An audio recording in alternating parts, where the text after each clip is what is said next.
ஒரு நாள் புறா உணவு தேடி பறந்து போய்கிட்டு இருந்தது. இப்படி போய்கிட்டு இருந்த புறா ஒரு வாழை மரத்துல வாழைப்பழம் இருக்கிறத பார்த்துட்டு அங்க போச்சு.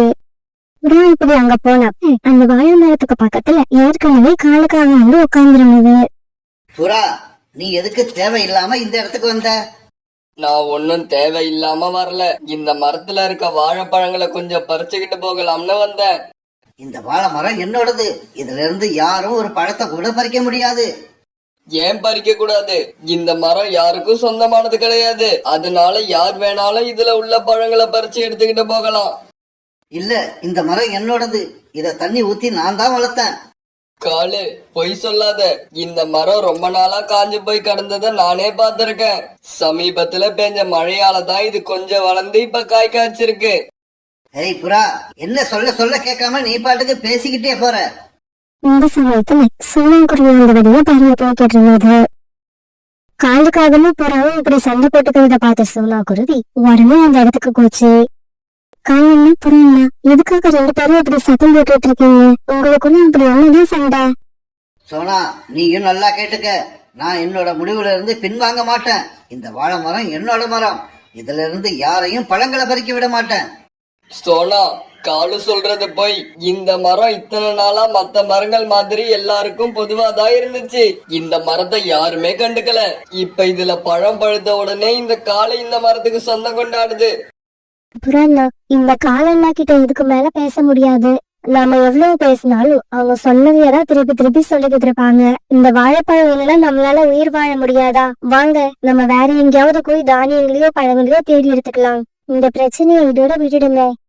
காலு, இருந்தாலும் உனக்கும் உன்னோட மனைவிக்கும் பேராசை ரொம்ப அதிகமா இருக்கு. அளவுக்கு மேல ஆசைப்படாதீங்க. அது கடைசியா ஆபத்துல முடிஞ்சிரும். இப்படி சொன்ன புறா பிறகு அங்க இருந்து சோனாக்குருவி கூட பறந்து போயிடுச்சு. என்னது, அளவுக்கு அதிகமா ஆசைப்பட்டா ஆபத்துல முடியுமா? புறா, நீ சொல்றது தப்பு. நாம எந்த அளவுக்கு அதிகமா ஆசைப்படுறோமோ அந்த அளவுக்கு சந்தோஷமா இருக்கலாம். இப்படி சொன்ன காலுக்காகவும் பிறகு அந்த மரத்துல இருந்த வாழைப்பழங்களை பறிச்சுக்கிட்டு தன்னோட வீட்டை நோக்கி பறந்து போச்சு. காலுஜி, உங்களோட கடமை உணர்ச்சியை பார்க்கும்போது உங்களை பாராட்டணும் போலதான் இருக்கு. இருந்தாலும் நீங்க தினமும் இப்படி கொண்டு வர உணவுப் பொருட்களை வைக்கிறதுக்கு நம்ம வீட்டுல இடம் தான் இருக்க மாட்டேங்குது. சீக்கிரமாவே இந்த வீட்டை இடிச்சு தள்ளிட்டு பெருசா ஒரு வீட்டை கட்டணும். காலுக்காகவும் கோரிக்காகவும் மற்ற பறவைகளை ஏமாத்தி தங்களோட வீடு பூரா நிறைய உணவுப் பொருட்களை கொண்டு வந்து சேர்த்து வச்சிருந்தாங்க. அந்த வீடு பூரா தானியங்களாலையும் பழங்களாலையும் நிரம்பி முடிஞ்சது. கோரி, புறா என்கிட்ட எவ்வளவோ பேசி பார்த்துச்சு. ஆனா நான் விடவே இல்லை. எப்படியோ சண்டை போட்டு அதை விரட்டி விட்டுட்டு அந்த மரத்துல இருந்த எல்லா பழங்களையும் பறிச்சுக்கிட்டு வந்துட்டேன். காலுஜி, நம்ம கிட்ட பேசி ஜெயிக்கிற அளவுக்கு இந்த காட்டுல யாருமே கிடையாது. காலுஜி, உங்களுக்கு ஒரு விஷயம் தெரியுமா?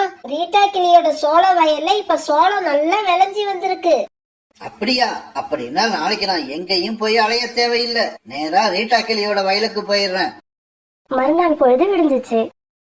பிறகு மறுநாள் காலுக்காகவும் சோள வயலை நோக்கி பறந்து போச்சு. இப்படி போன காலுக்காகவும் நிறைய சோளங்களை பறிச்சு ஒரு சாக்குல நிரப்ப ஆரம்பிச்சது.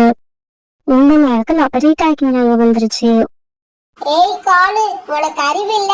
யார் வீட்டு வயல்ல யார் வந்து சோளத்தை பறிக்கிறது? இங்க பாரு ரீட்டா, என்னை பத்தி உனக்கு நல்லாவே தெரியும். நீ வாயை மூடிக்கிட்டு பேசாம இருந்தீன்னா ஒரு மூட்டை சோளத்தோட நான் இங்க இருந்து போயிடுவேன். என் மனசு கஷ்டப்படுற மாதிரி ஏதாவது பேசின இந்த வயல்ல ஒரு சோளம் கூட இருக்காது. எல்லாத்தையும் பறிச்சுக்கிட்டு போயிடுவேன். காலுக்காக இப்படி சொன்ன உடனே பயந்து போன ரீட்டாக்கி எதுவும் பேசாம மௌனமா வந்துச்சு. பிறகு காலுக்காக ஒரு மூட்டை சோளத்தை கட்டி எடுத்துக்கிட்டு அங்க இருந்து தன்னோட வீட்டை நோக்கி பறந்து போச்சு. காலுஜி, இந்த சோளத்தை இப்ப எங்க வைக்கிறதுன்னே தெரியல. அதோ நம்ம கிச்சனுக்குள்ள ஒரு ஓரமா கொஞ்சம் இடம் இருக்கு. அங்க கொண்டு போய் தான் இதை வைக்கணும். இப்படி சொன்ன கோரிக்காகவும் பிறகு அந்த சோள மூட்டையை தூக்கிட்டு போய் கிச்சன்ல வச்சிருச்சு. காலுஜி, எங்க அம்மாவுக்கு சோளம்னா ரொம்ப பிடிக்கும். நாளைக்கு கொஞ்சம் சோளத்தை கொண்டு போய் அவங்க கிட்ட குடுத்துட்டு வந்துடுறேன். இங்க பாரு கோரி, நாம ஒரு தானிய மூட்டையை எடுத்துக்கிட்டு வந்து 3 மாசத்துக்கு மேல ஆகுது. வேணும்னா அதுல இருந்து கொஞ்சம் தானியங்களை எடுத்து உங்க அம்மா கிட்ட கொடுத்துட்டு வா. இந்த சோள மூட்டையில கைய வச்ச நடக்கிறதே வேற. இப்படியே சில நாட்கள் நகர்ந்துச்சு. ஒரு நாள் ஒரு வயதான பறவை கோரிக்காகத்தோட வீட்டுக்கு வந்துச்சு. இப்படி வந்த அந்த பறவை கோரிக்காகத்தோட வீட்டுக்காக தட்டிக்கிட்டு இருந்துச்சு. அந்த சத்தத்தை கேட்ட கோரிக்காவும் கதவை திறந்துகிட்டு வெளியே வந்துச்சு. மகளே, எனக்கு ரொம்ப பசியா இருக்கு, ஏதாவது சாப்பிட கொடுமா. எங்க வீட்ல நாங்க சாப்பிடவே சாப்பாடு இல்ல, இதுல உங்களுக்கு எங்க இருந்து கொடுக்கறது? போய் வேற வீட பாருங்க. மகளே, ஜன்னல் வழியா நான் பார்த்தப்ப உங்க வீட்ல நிறைய தானியங்களும் பழங்களும் இருக்கு, அதுல இருந்து எனக்கு கொஞ்சம் கொண்டு வந்து கொடுமா. ஓஹோ, அதையும் பாத்துட்டியா? அத பார்த்த தைரியத்துலதான் நாக்க நீட்டிக்கிட்டு இங்கேயே நிக்கிறியா? போ போ, அந்த தானியங்களும் பழங்களும் மத்தவங்க பசிய போக்குறதுக்காக இல்ல, எங்களோட பசிய போக்கிக்கிறதுக்கு. இப்படி சொன்ன கோரிக்காக பிறகு வீட்டுக்குள்ள போய் வேகமா கதவை சாத்திடுச்சு. காகமே, இவ்வளவு சுயநலமா யாருமே இருக்க கூடாது. இப்படியெல்லாம் பேராசையோட உணவு சேர்த்து வச்சா கடைசியா உங்களால அனுபவிக்க முடியாம போயிடும். பிறகு ஒரு நாள் காலுக்காக மனிதர்களோட வயல் நடந்து நிறைய தானியங்களை திருடி எடுத்துக்கிட்டு வந்துச்சு. காலுஜி, நம்ம வீட்ல இதுக்கு மேல எதையும் வைக்கிறதுக்கு இடம் கிடையாது, இப்ப என்ன பண்றது? என்ன பண்றதா? உன்னோட கூட்டையும் என்னோட கூட்டையும் தூக்கிக்கிட்டு போய் வெளியில வச்சுட்டு வந்துரு. நம்ம கூடு இருந்த இடத்துல 2 மூட்டைகளை வைக்கலாம். காலுக்காக இப்படி சொன்ன உடனே கோரிக்காக 2 பேரோட கூட்டையும் தூக்கிட்டு போய் வெளியில வச்சுட்டு வந்துருச்சு. காலுஜி, இன்னைக்கு ராத்திரி நம்ம எங்க படுத்து தூங்குறது? வேற வழியே இல்ல, வீட்டுக்கு வெளியில தான் படுத்து தூங்கணும். பிறகு ராத்திரி ஆச்சு. இப்படி பேசிக்கிட்ட காரணம் 2 பேரும் அன்னைக்கு ராத்திரி மரத்துக்கடியில வச்சிருந்த கூட்டுல படுத்துக்கிட்டு இப்படி பேச ஆரம்பிச்சாங்க. காலுஜி, நாம படுக்க கூட இடம் இல்லாம நம்ம வீடு பூரா தானியங்களையும் பழங்களையும் கொண்டு வந்து சேர்த்துட்டீங்க. உங்களை நினைச்சா எனக்கு ரொம்ப பெருமையா இருக்கு. ஒரே நம்ம உடம்புல தெம்பு இருக்கிறப்பவே எவ்வளவு சேர்க்க முடியுமோ அவ்வளவையும் சேர்க்கணும். அப்பதான் பின்னாடி நாம கஷ்டப்படாம வாழலாம். இப்படி பேசிக்கிட்ட காரணம் 2 பேரும் பிறகு அப்படியே தூங்க ஆரம்பிச்சாங்க. அந்த காட்டுல திடீர்னு காத்து ரொம்ப வேகமா வீச ஆரம்பிச்சிச்சு. அந்த காட்டுல இருந்த மரங்களையும் ரொம்ப வேகமும் இப்படியும் அப்படியுமா ஆட ஆரம்பிச்சது.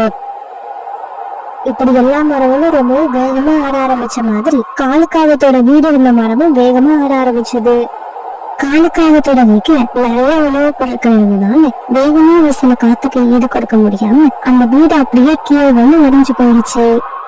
இப்படி உடைஞ்ச வீட்டோட பெரிய பாகங்கள் காங்கல் மேல விழுந்துடுச்சு. காலுஜி, நீங்க எங்க இருக்கீங்க? ஒரே, நான் இந்த பக்கம் இருக்கேன். நீ நல்லா இருக்கியா? நான் நல்லா இருக்கேன் காலுஜி. ஆனா நீங்க கஷ்டப்பட்டு சேர்த்து வச்ச தானியங்களும் பழங்களும் இப்ப திசைக்கு ஒன்னா செதறி கிடக்குது. கால்களால எந்த பக்கமும் நகர முடியாம அப்படியே கத்திக்கிட்டு இருந்தாங்க. காப்பாத்துங்க, எங்களை யாராவது வந்து காப்பாத்துங்க. சீக்கிரமா யாராவது வந்து காப்பாத்துங்க, இல்லன்னா எங்களோட உயிர் போயிடும். மறுநாள் பொழுது விடிஞ்சிச்சு. கால்களோட வீடு இடிச்சு போன செய்தியை கேட்ட எல்லா பறவைகளும் அந்த இடத்துக்கு வந்துட்டாங்க. காப்பாத்துங்க, எங்களை காப்பாத்துங்க. சோனா, புறா, ரீட்டா கிளி, யாராவது எங்களை காப்பாத்துங்க. உங்களை யாரும் காப்பாத்த மாட்டாங்க. அடுத்தவங்களை ஏமாத்தி அவங்கள மிரட்டி எவ்வளவு தானியங்களை கொண்டு வந்து சேர்த்து வச்சீங்க. இப்ப பாருங்க, அதுக்கான தண்டனை உங்களுக்கு கிடைச்சிருச்சு. புறா, எங்க மேல கிடக்கிற கட்டைய தூக்கி போட்டுட்டு அப்புறமா நீ பாடம் நடத்து. ஆமா, அப்படி பாடம் நடத்தினீன்னா எனக்கு தூக்கம் வந்தா கூட நான் தூங்க மாட்டேன். உன்னோட பாடத்தை கடைசி வரைக்கும் கேட்பேன். புறாண்ணா, இந்த கால்களுக்கு கோப்பு குறையவே இல்லை, இவங்களை யாரும் காப்பாத்தாதுங்க. சோனா, அப்படி சொல்லிடாத. நாங்க சேர்த்து வச்சிருக்க தானியங்களையும் பழங்களையும் யார் வேணாலும் எடுத்துக்கிட்டு போங்க, ஆனா எங்களை காப்பாத்திருங்க. அப்படின்னா சரி, நீங்க இங்கேயே இருங்க. நாங்க முதல்ல தானியங்களையும் பழங்களையும் எங்க வீட்டுல கொண்டு போய் வச்சுட்டு வந்து அதுக்கப்புறம் உங்களை காப்பாத்துறோம். இப்படி பேசிக்கிட்ட எல்லா பறவைகளும் பிறகு அங்கிருந்த தானியங்களையும் பழங்களையும் எடுத்துக்கிட்டு தங்களோட வீடுகளுக்கு பறந்து போனாங்க. காலுஜி, என்ன இது? நம்ம நிலைமை கடைசியா இப்படி ஆயிடுச்சு. நமக்கு எதுவும் ஆகாதுங்கிற தைரியத்துல இந்த காட்டுல உள்ள எல்லா பறவைகளையும் நாம எதிர்த்து வாழ்ந்துகிட்டு இருந்தோம். இப்படி வாழ்றவங்க எல்லாம் கடைசியா நம்மள மாதிரிதான் இருந்ததெல்லாம் கைய விட்டு போக யார் வந்து உதவி செய்வாங்கன்னு எதிர்பார்த்து வாழ ஆரம்பிப்பாங்க.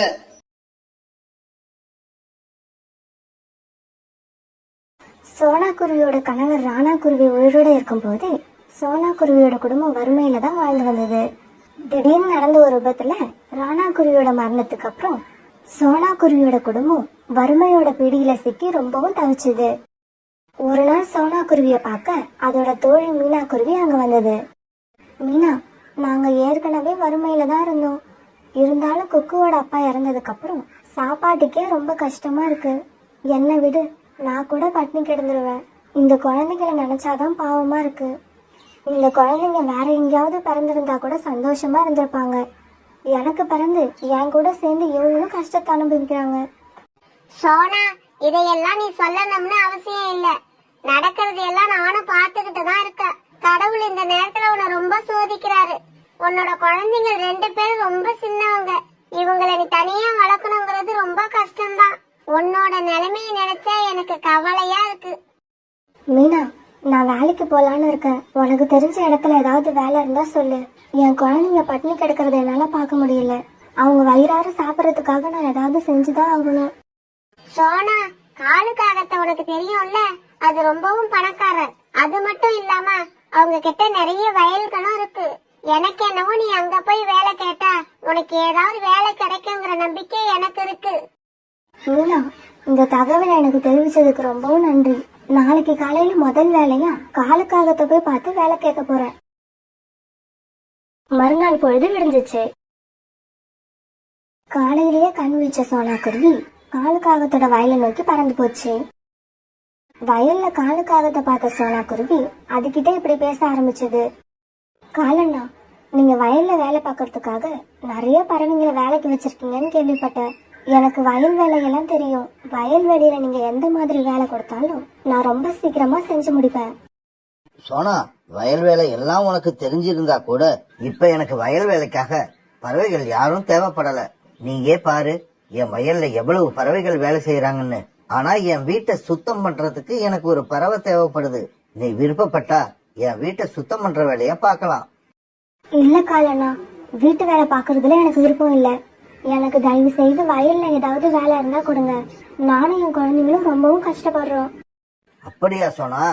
அப்ப நீ இங்க இருந்து கிளம்பலாம். சாப்பாட்டுக்கே வழி இல்லைன்னா கூட வயல் வேலை மட்டும்தான் பார்ப்பேன், வீட்டு வேலை பார்க்க மாட்டேன்னு சொல்ற உன்னோட திமிரு எனக்கு கொஞ்சம் கூட பிடிக்கல. வயல் வேலை இருந்தா கூட உனக்கு நான் கொடுக்க மாட்டேன். நீ என்னோட வீட்டு வேலைகளை தான் பார்த்தாகணும். இத கேட்ட சோனா குருவி ரொம்பவும் சோகமா வருந்து கிளம்பி பல இடங்களுக்கு போய் வேலை கேட்டு பார்த்தது. ஆனா சோனா குருவிக்கு எங்கேயுமே வேலை கிடைக்கல. இதனால மனசு போன சோனா குருவி மறுபடியும் தன்னோட கூட்டுக்கு வந்தது. அம்மா, எனக்கு பசிக்குது, ஏதாவது உணவு கொடுங்க. ஆமா அம்மா, எனக்கும் பசிக்குது, எனக்கும் உணவு வேணும். பிறகு சோனா குருவி தன்னோட கூட்டுல இருந்த கொஞ்சம் நெற்பயிர்களை குழந்தைங்களுக்கு கொடுத்து சாப்பிட சொல்லுச்சு. நான் வேலை தேடாம கூட்டுக்கு வந்தது பெரிய முட்டாள்தனம். ஏதாவது வேலை கிடைக்கிற வரைக்கும் நான் கூட்டுக்கே வரக்கூடாது. இப்படி முடிவு பண்ண சோனா குருவி மறுபடியும் வேலை தேட பறந்து போச்சு. கொஞ்ச நேரத்துக்கு இப்படி பறந்து போன சோனா குருவி கீழே கிடந்த ஒரு மாம்பழத்தை பார்த்த உடனே சோனா குருவி அது பக்கத்துல போச்சு. நல்ல வேலை, இந்த மாம்பழமாவது கிடைச்சது. என் குழந்தைங்களோட இரவு உணவுக்கு இதை சாப்பிட கொடுக்கலாம். சோனா குருவி இப்படி நினைச்சுக்கிட்டு இருக்கப்ப ஒரு புறா குழந்தையும் அவங்க அப்பாவும் அங்க வந்தாங்க. ஆண்டி, ஆண்டி, இந்த மாம்பழம் என்னோடது. மரத்துல இருந்த மாம்பழத்தை நான் தான் கல்லால அடிச்சு விழ வச்சேன். ரொம்ப நேரமா இதை தான் தேடிக்கிட்டு இருக்கேன். இது என்னோட மாம்பழம், என்கிட்ட கொடுங்க. குட்டி புறாவே, இது உன்னோட மாம்பழம்னு எனக்கு தெரியாது. தெரிஞ்சிருந்தா ஆண்டி இதை எடுத்துருக்கவே மாட்டேன். இந்தா, உன்னோட மாம்பழத்தை நீயே எடுத்துட்டு போ. இப்படி சொல்ல சோனா குருவி அந்த மாம்பழத்தை அந்த சின்ன புறா கிட்டேயே கொடுத்தது. இதையெல்லாம் பார்த்துட்டு இருந்த அந்த சின்ன புறாவோட அப்பா இப்படி பேச ஆரம்பிச்சது. குருவி, உன்னோட பேர் என்ன? என்னோட பேர் சோனா. சோனா, உன்ன மாதிரி நேர்மையான குருவிய நான் பார்த்து ரொம்ப நாள் ஆகுது. உன்னோட இடத்துல வேற யாராவது இருந்திருந்தா இப்படி எடுத்த மாம்பழத்தை திருப்பி கொடுத்திருக்க மாட்டாங்க. அது என்னோடதுதான் சொந்தம் கொண்டாடுவாங்க. ஆனா நீ பேராசப்படாம அந்த மாம்பழத்தை என் குழந்தைகிட்ட திருப்பி கொடுத்துட்ட. இப்படி சொன்ன அந்த அப்பா புறா சோனாவோட முகத்தை கொஞ்ச நேரம் பார்த்துட்டு இப்படி கேட்டுச்சு.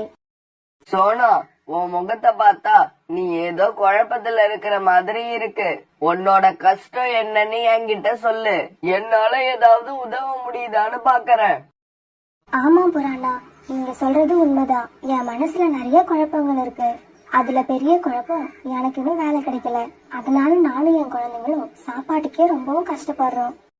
இந்த குருவிய பார்த்தா ரொம்பவும் நேர்மையான குருவி மாதிரி இருக்கு. நமக்கு இப்படிப்பட்ட பறவை தான் வேலைக்கு தேவை. அப்பதான் அந்த பறவை நம்மள ஏமாத்தாம இருக்கும். சோனா, எனக்கே வேலைக்கு ஆள் தேவை. உன்னால என்கிட்ட வந்து வேலை செய்ய முடியுமா? உன்னோட நேர்மை எனக்கு ரொம்ப பிடிச்சிருக்கு. இப்படிப்பட்ட ஒரு பறவையை தான் நான் ரொம்ப நாளா தேடிக்கிட்டு இருந்தேன். அந்த புறா இப்படி சொன்னதை கேட்ட உடனே சோனா குருவிக்கு ரொம்பவும் சந்தோஷமாயிடுச்சு. புறாண்ணா, நீங்க கொடுக்கற வேலையை செய்ய நான் காத்துக்கிட்டு இருக்கேன். நான் என்னோட வேலைய நான் ரொம்ப கச்சிதமா திறமையா செஞ்சு முடிப்பேன். சரி சோனா, இன்னைக்கு ராத்திரி காட்டு பக்கம் உள்ள குகை கிட்ட வந்துரு. உனக்கு என்ன வேலைன்னு நான் அங்க சொல்லுவேன். அப்படியா? சரி புறாண்ணா, இன்னைக்கு ராத்திரி நான் அந்த குகை கிட்ட கண்டிப்பா வந்துடுறேன். பிறகு ராத்திரி ஆச்சு. தன்னோட குழந்தைங்களுக்கு இரவு உணவு கொடுத்து தூங்க வச்ச சோனா குருவி பிறகு காட்டுல உள்ள குகையை நோக்கி பறந்து போச்சு. சோனா குருவி அங்க போனப்ப குகை வாசல்ல புறாவும் அரண்மனையில மந்திரியா வேலை பாக்குற ஜம்ஜம் பறவையும் நின்னுட்டு இருந்தாங்க. அவங்களுக்கு பக்கத்துல நிறைய தங்க நாணயங்கள் இருந்தது. அதையெல்லாம் பார்த்து சோனா குருவி ரொம்பவும் அதிர்ச்சி ஆயிடுச்சு. சோனா குருவி, சீக்கிரமா இந்த தங்க நாணயங்கள் எல்லாம் தள்ளு வண்டியில வச்சு என்னோட வீட்டுல கொண்டு போய் சேர்த்துரு. தினமும் உன்னோட வேலை இதுதான். புறாண்ணா, உங்களுக்கு எப்படி இவ்வளவு தங்க நாணயங்கள் கிடைக்குது? அதுவும் இல்லாம இந்த நேரத்துல நம்ம மந்திரி வேற இந்த இடத்துல நின்னுட்டு இருக்காரு. சோனா, அரசரோட மந்திரி என்னோட நீண்ட கால நண்பர். அவர் கொடுத்த ஐடியாவிலதான் நாங்க பருந்து ராஜாவோட அரண்மனையில இருந்து தினமும் கொஞ்சம் கொஞ்சமா தங்க நாணயங்களை கொள்ளடிச்சுக்கிட்டு வருவோம். நம்ம அரண்மனையோட கஜானா இருக்கிற ரூமுக்கும் இந்த குகைக்கும் ஒரு சுரங்க பாதை தோண்டி இருக்கோம். இந்த விஷயம் மந்திரியையும் என்னையும் தவிர வேற யாருக்கும் தெரியாது. அடடா, கஜானா இந்த மாதிரி கொல்ல போறதால தான் நம்மளோட காடு ரொம்ப ஏழை காடா மாறிக்கிட்டு வருது. நம்மளோட பருந்து அரசரும் ஏழைகள் முன்னேற்றத்துக்கான திட்டத்தை செயல்படுத்த முடியாம ரொம்பவும் கஷ்டப்படுறாரு. காட்டுல உள்ள பறவைகள் இப்படி தங்க சொந்த காட்டையே கொள்ளடிச்சா அந்த காடு எப்படி முன்னேறும்? சோனா, நீ செய்யற இந்த வேலைக்காக உனக்கு கை நிறைய சம்பளம் கொடுப்பேன். கூடிய சீக்கிரமே நீ இந்த காட்டுல பெரிய பணக்கார பறவையா ஆயிடுவ. அப்புறம் இன்னொரு முக்கியமான விஷயம், நீ செய்யற இந்த வேலைய பத்தி யார்கிட்டயும் மூச்சு விடக்கூடாது. சரி புராணா, நீங்க சொல்றபடியே செய்யறேன். நானும் இப்படி ஒரு வேலைக்காக தான் இவ்வளவு நாளா காத்துக்கிட்டு இருந்தேன். அப்பதானே நானும் சீக்கிரமா பணக்கார பறவையாகலாம். பிறகு கீழே இருந்த தங்க நாணயங்களை எல்லாம் சோனா குருவி அந்த தள்ளுவண்டி மேல எடுத்து வைக்க, பிறகு புறாவும் சோனாவும் அதை தள்ளிக்கிட்டு புறாவோட வீட்டுக்கு போனாங்க. புறா வீட்டுல போய் இந்த தங்க நாணயங்களை வைக்கிற வேலைய பார்த்த உடனே சோனா குருவிக்கு ரொம்பவும் அதிர்ச்சியாச்சு. ஏன்னா அரசரோட கஜானாவுக்கு இணையா புறாவோட வீட்டுல ஒரு கஜானா இருந்தது. சோனா, நான் உன் கூட தினமும் இங்க வந்துகிட்டு இருக்க மாட்டேன். இதுக்கப்புறம் குகையில இருந்து தங்க நாணயங்களை நீ தனியா தான் எடுத்துக்கிட்டு வந்து இந்த ரூம்ல வைக்கணும். இந்த வேலைக்காக தான் நான் ஒரு நம்பிக்கையான ஆளை பாத்துக்கிட்டு இருந்தேன். நல்ல வேலையா நேர்மையான உள்ளம் கொண்ட நீ எனக்கு கிடைச்சிட்ட. நாளைக்கும் சரியா இதே நேரத்துக்கு காட்டுல உள்ள குகை வாசலுக்கு வந்துரு. பிறகு சோனா குருவியும் புறாவும் அந்த இடத்தை விட்டு பறந்து போனாங்க. அரசரோட மந்திரியும் இந்த புறாவும் சேர்ந்து நம்ம காட்டோட அரசாங்கத்தை எப்படியெல்லாம் ஏமாத்துறாங்க. பாவம் பருந்து ராஜா தன்னுடைய மந்திரி ஜம்ஜம் பறவை மேல ரொம்பவும் நம்பிக்கை வச்சிருக்காரு. ஆனா ஜம்ஜம் பறவை அரசரை மட்டும் இல்ல, இந்த காட்டுல உள்ள ஒவ்வொரு பறவைங்களையும் ஏமாத்துது. இதை இப்படியே விடமாட்டேன். கண்டிப்பா இதை நான் அரசரோட கவனத்துக்கு கொண்டு போவேன். அன்னைக்கு ராத்திரி புறா இத பத்தியே நினைச்சுக்கிட்டு உட்கார்ந்துருந்த சோனா குருவி மறுநாள் பொழுது விடிஞ்ச உடனே பருந்து ராஜாவோட அரண்மனைக்கு பறந்து போச்சு. சோனா, நான் ஒரு முக்கியமான விஷயமா தூரத்துல உள்ள காடு வரைக்கும் போக வேண்டி இருக்கு. அதனால இப்ப உங்ககிட்ட பேசுறதுக்கு எனக்கு நேரம் இல்ல. இன்னும் 2-3 நாட்கள் போனதுக்கு அப்புறம் என்ன வந்து பாரு. பருந்து மகாராஜா, அப்படி சொல்லாதீங்க. இது ரொம்பவும் முக்கியமான விஷயம். இதை இப்ப நீங்க கேட்கலன்னா கூடிய சீக்கிரம் நம்மளோட கஜானாவே காலியாயிடும். சோனாவோட இந்த பேச்சை கேட்ட பருந்து மகாராஜா பிறகு சோனா கிட்ட பேச, சோனா எல்லா விஷயத்தையும் பருந்து மகாராஜா கிட்ட எடுத்து சொல்லுச்சு. சோனா, இப்ப கூட என்னோட மந்திரிய நீ குறை சொல்றதை என்னால நம்ப முடியல. உனக்கும் அவருக்கும் ஏதாவது பழைய விரோதம் இருக்கா? நீ அத மனசுல வச்சுக்கிட்டு பொய்யா அவர் மேல புகார் பண்றியா? பருந்து மகாராஜா, உங்களோட மந்திரி மேல உங்களுக்கு அந்த அளவு நம்பிக்கை இருந்தா இன்னைக்கு ராத்திரி நம்ம காட்டுல உள்ள குகை பக்கம் வாங்க. அப்போ உங்களுக்கு எல்லா உண்மையும் புரிய வரும். சோனா, உன்னோட பேச்ச நம்பி என்னோட வேலைகளை விட்டுட்டு இன்னைக்கு ராத்திரி அந்த குகைக்கு நான் வாரேன். ஒருவேளை நீ சொன்னதை உண்மைன்னு உன்னால நிரூபிக்க முடியலன்னா உனக்கு கடுமையான தண்டனை கிடைக்கும். உங்களுடைய இந்த வார்த்தையை நான் ஏத்துக்கிறேன் மகாராஜா. அதே சமயம் நான் சொன்னதை உண்மைன்னு நிரூபிச்சிட்டேன்னா அப்ப என்ன பண்ணுவீங்க? அப்படி நடந்துருச்சுன்னா நீ நினைச்சு பார்க்க முடியாத அளவுக்கு உனக்கு நான் வெகுமதி கொடுப்பேன். பிறகு ராத்திரி ஆச்சு. சோனா ராத்திரி அந்த குகை கிட்ட போனப்ப நேத்து மாதிரியே மந்திரி ஜம்ஜமும் புறாவும் குகை வாசல்ல தங்க நாணயங்களோட நின்றுட்டு இருந்தாங்க. சோனா, இன்னைக்கு ஏன் இவ்வளவு லேட்டா வந்த? சீக்கிரமா வா, வந்து இந்த தங்க நாணயங்களை இந்த வண்டியில ஏத்து. ஜம்ஜம் பறவை இப்படி சோனா குருவியை அவசரப்படுத்த இது எல்லாத்தையும் மறைஞ்சிருந்த பருந்து மகாராஜா பாத்துக்கிட்டே இருந்தாரு. பிறகு தன்னோட வந்த வீரர்களுக்கு இந்த மாதிரி கட்டளையிட்டாரு. வீரர்களே, இந்த நம்பிக்கை துரோகி மந்திரியையும் அந்த புறாவையும் உடனே போய் கைது பண்ணுங்க. கைது பண்ணி அரண்மனைக்கு இழுத்துக்கிட்டு வாங்க. திடீர்னு அரசரோட குரலை கேட்ட மந்திரி ஜம்ஜம் ரொம்பவும் பயந்து போயிடுச்சு. அரசரே, நீங்க எங்க இப்படி? நீங்க இன்னுமா தூங்கல? பொண்ணு மாதிரி பறவைகளை எல்லாம் மந்திரியா வச்சா நானும் இல்ல, எந்த அரசரும் நிம்மதியா தூங்க முடியாது. அரசர் இப்படி சொல்லிக்கிட்டு இருக்கும் போதே வீரர்கள் மந்திரியையும் புறாவையும் கைது பண்ணாங்க. பிறகு கைது பண்ண இவங்க 2 பேரையும் அரசர் பாதாள சிறையில அடைச்சாரு. அவங்க 2 பேரும் கண்ணீர் விட்டு கதறியும் அரசர் அவங்கள மன்னிக்கவே இல்லை.